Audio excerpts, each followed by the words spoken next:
Karibu Tabora, karibu Toronto. Disemba 5, 2025, ndoto ya maafisa usafirishaji manispaa ya Tabora ya kutaka kuwa na SACCOS yao ilianza viwanja vya sanamu ya Nyerere maarufu kama Community Center.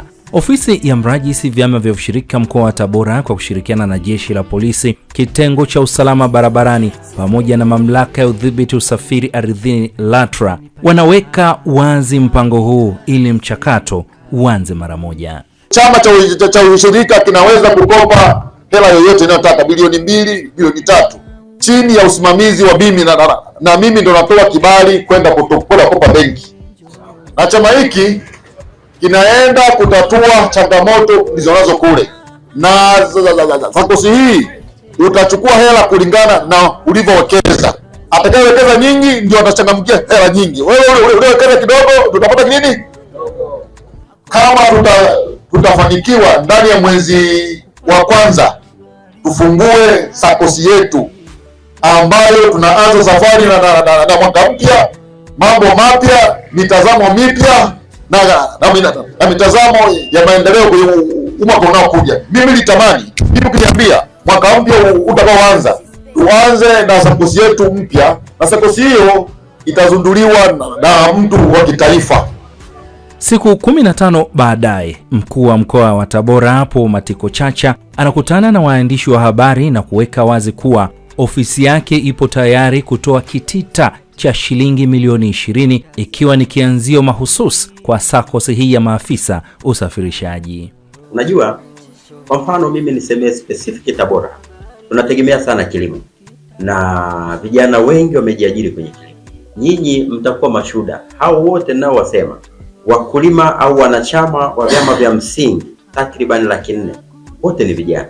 Kazi ya serikali ni kuweka mazingira mazuri, kuhakikisha kwamba masoko yapo na bei inayojiridhisha na ya kujitosheleza, ambayo yote hayo tumeyasimamia. Na kingine ni kuhakikisha hakuna wizi, utoroshaji na ulanguzi, ili huyu anayelima, huyu kijana huyu apate faida. Lakini juzi tumekuwa na mpango wa kuanzisha SACCOS ya wale waliojiajiri kwenye bodaboda.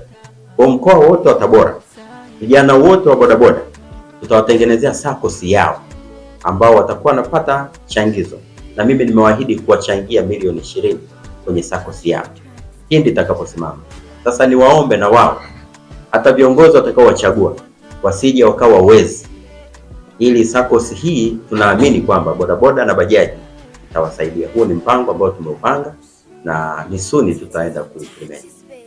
Huenda mwaka huu 2026 ukaanza vizuri kwa vijana, kwani hata kama si leo basi kesho au kesho kutwa zaidi ya vijana 10,000 watapata ajira ya moja kwa moja katika kiwanda kikubwa cha mbolea kinachotarajiwa kujengwa kata Ilola Ngulu, wilaya ya Uyui, huku wengine wakikaa mkao wa kuingia katika kiwanda cha kuchambua na kuchakata tumbaku kinachojengwa kata ya Cheo, manispaa ya Tabora. Tumekuja na ujenzi wa kiwanda kikubwa cha mbolea ambao tunaamini East Africa mbolea hiyo itakuwa inatoka hapo. Sasa tunatarajia kama kitatekelezeka, vijana zaidi ya 10,000 watapata ajira za moja kwa moja, ukiacha vibarua au bei waka ile ya siku na talipwa, lakini wale wa moja kwa moja zaidi ya 10,000 watapata ajira. Lakini pia kipo kiwanda kingine cha kuchakata tumbaku ambacho kimeshajengwa na kimekamilika. Msimu huu wa kilimo huu wa mwaka 2025-26 itaanza kufanya kazi hapa Cheo, na nyinyi mtakuwa mnapita hapo mnaona majengo makubwa ya kiwanda hicho. Ni kiwanda cha tumbaku ambao tofauti na kubeba tumbaku yote inaenda kuchakatwa Morogoro, kwa tumbaku itakuwa inachakatwa hapa Tabora. Kampuni ya mkoa imeshajenga kiwanda hapo, imewekewa mazingira mazuri na serikali, na kiwanda hicho tayari almost imeshakamilika. Kuna mambo mengine mengi ya namna hiyo tunaendelea nayo. Wahenga walisema lisemwalo lipo, na kama halipo linakuja. Kazi yangu ni kukufikishia habari hii hapo hapo ulipo. Tumepata eneo pale Ilola Ngulu, eneo kubwa zaidi ya heka 2,000 ambayo ndio mahitaji ya mwekezaji. Sasa hapa tulishindwa kupata hizo heka 2,000, na amekuja ameona kwamba eneo lile litamtosha na litamfaa. Alikuwa anahitaji ziwe zaidi ya heka 2,000 au heka 2,000 ili awe comfortable kwa sababu haweki tu kiwanda, anaweka kiwanda ambapo ndani yake anatengeneza, humo kunakuwa na mbolea, labda kwa mfano ni urea, ina plant yake ambayo inajitegemea, CAN ina plant yake inajitegemea, lakini material za utengenezaji wa mbolea huwa zinatengeneza tiles. Kwa hiyo humo au ana uwezo wa kutengeneza tiles. Kwa ndani yake kungekuwa na viwanda vidogo vidogo zaidi ya 5 na wafanyakazi wote anawajengea eneo hilo hilo. Kwa ndio maana uhitaji wake ni mkubwa, lakini eneo hilo ipite miundombinu ya umeme, lakini kuwe miundombinu ya maji ya kujitosheleza na kuwe na reli ya SGR. Karibu Tabora, karibu Toronto.